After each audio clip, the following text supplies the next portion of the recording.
Panel wiring का एक बहुत महत्वपूर्ण घटक होता है single phase preventer. Over voltage से, अंडर वोल्टेज से, फेज सीक्वेंस से, सब कुछ से प्रोटेक्शन प्रोवाइड करवाता है। आपने इस प्रकार का देखा होगा, आपने ये भी देखा होगा। तो इसको आज पूरा डिटेल समझते हैं ताकि आपको पैनल वायरिंग सीखने में बहुत ही आसानी हो। ये जो सिंगल फेज प्रिवेंटर है ना, सबसे पहले तो आप ये समझो, ये बहुत ही सेफ्टी डिवाइस है। इसको आर मिलेगा, बी मिलेगा, इसको मिलेगा वाई, ठीक है। इसको आप मिलेगा न्यूट्रल, आर वाई भी मिल गया ना।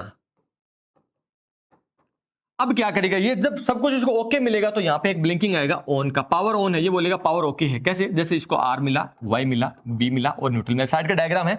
और जैसे सब कुछ ओके मिला तो क्या होगा, 15 नंबर में कॉमन देंगे, पावर देंगे हम। वो पावर क्या करेगी, ये हमारा सर्किट ऑन होगा, रिले क्या करेगी 18 से निकलना स्टार्ट हो जाएगी, सर्किट में यहाँ से पावर जाना स्टार्ट हो जाएगी, ऑन, पावर ऑन हो जाएगी, ठीक है। स्टार्टिंग बेस में रहता है एनसी रहता है, यहाँ से 16 से पावर निकलती रहती है, यहाँ पे आपको बीप सुनेगी, ये ऑन रहता है, ये एनसी टर्मिनल इसका, ठीक है ना।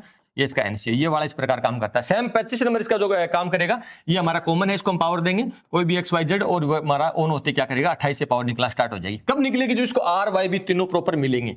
अगर तीनों प्रॉपर नहीं मिलेंगे तो क्या होगा, यूवी यानी ये वाली बत्ती ब्लिंकिंग करेगी, इसका मतलब मेरे सिस्टम के अंडर वोल्टेज है। यहाँ पे देखो यूवी लिखा हुआ है, अगर मैंने यूवी को 85 पे सेट करा, इसका मतलब क्या है कि 415 वोल्टेज जो इसको रेटेड मिल रही है, इसका 85% तक अगर होगा तो भी मेरा सर्किट ऑन रहेगा। लाइक मेरा क्या आएगा, 352 वोल्टेज तक भी मेरा अगर होगा, डाउन होगा तब भी मेरा सर्किट है वो ऑन होगा, पावर मेरी ओके रहेगी। अगर 352 से अगर डाउन वोल्टेज चला गया, अगर मान के चलो 350 वोल्टेज है, अंडर वोल्टेज है, मेरी मोटर से जल सकती है, उस कंडीशन में क्या करेगा, ये यहाँ पे सर्किट को ऑन नहीं करेगा, ये वाली पावर यहाँ रहेगी पर यहाँ से निकलेगी नहीं, ये सर्किट रहेगा हमारा ऑफ। अंडर वोल्टेज हमें ये सुरक्षा प्रदान करता है, समझ गए बात को। और इसकी रिले की इस पर हम सेटिंग करते हैं, यहाँ पे देखो 95%, 75% जैसे हमें चाहिए होता है वैसे सेट कर देते हैं, और उतने तक क्या हमारी पावर डाउन भी जाएगी वोल्टेज तो भी चलेगा काम, ठीक है ना। नेक्स्ट क्या है हमारा ओवर वोल्टेज, तो इसकी भी सेटिंग होती है यहाँ पे। इसकी रिले को नोब को सेट करें, लाइक मैं करूंगा 110 पे सेट करूं, इसका मतलब क्या हुआ कि 415 जो मेरी रेटेड वोल्टेज आती है, अगर उसका 10% ज्यादा भी 110% अगर होगा ये, तो भी मेरी जो क्या है पावर आगे सर्किट ऑन रहेगा, यानी लगभग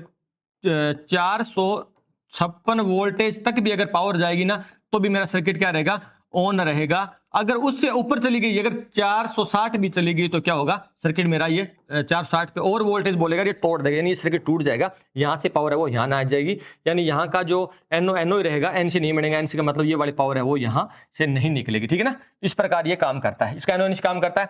नंबर 3 क्या है, इसमें फेज सीक्वेंस है। फेज सीक्वेंस मतलब क्या हुआ, ये अगर वाली बत्ती ब्लिंकिंग कर रही है तो क्या होगा, ये बोलेगा कि आर वाई भी है ना, आर वाई भी आपका जो फेज सीक्वेंस है वो गलत है, और इस प्रकार ये डिटेक्ट करता है। देखो कल को मान के चलो कोई भी आपकी मोटर है वो आर वाई भी चल रही है, फॉरवर्ड डायरेक्शन में चल रही है, और मोटर एक दिशा में चलनी चाहिए, बराबर हो गया। कोई दूसरा बंदा पैनल पे काम करेगा, उसका आरओबी सीक्वेंस को चेंज कर देगा, आगे डीजे से चेंज कर देगा, मैन पावर से चेंज कर देगा, तो क्या है सर्किट है हमारा ऑन नहीं होगा, और क्या होगा, ये वाला सर्किट यहाँ से टूटा रहेगा, यहाँ वाली पावर यहाँ आ जाएगी, और पूरा का पूरा सर्किट को बीच से तोड़ के रखेगा। तो ये हमेशा 3 प्रकार की प्रोटेक्शन प्रोवाइड करवाता है, अंडर वोल्टेज करवाता है, ओवर वोल्टेज करवाता है, अंडर ओवर वोल्टेज और फेज सीक्वेंस में हमें जब ओके होगा तो क्या होगा, ये वाला सिंबल मिलेगा आपको, ओनली ये बत्ती ब्लिंकिंग करेगी और पावर हमारी रहेगी ऑन, रिले हमारी होगी, रिले रहेगी हमारी ऑन, ठीक है ना। सर्किट हमारा रहेगा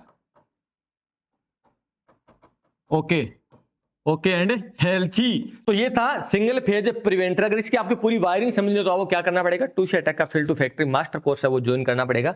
बाकी आपने वैसे सारा कुछ समझ भी लिया। और हाँ, टू अटैक को फॉलो करना और यूट्यूब पे सब्सक्राइब करना बिल्कुल मत भूलना, क्योंकि यहाँ पे मैं आपको सारे कॉन्सेप्ट क्लियर करता हूँ।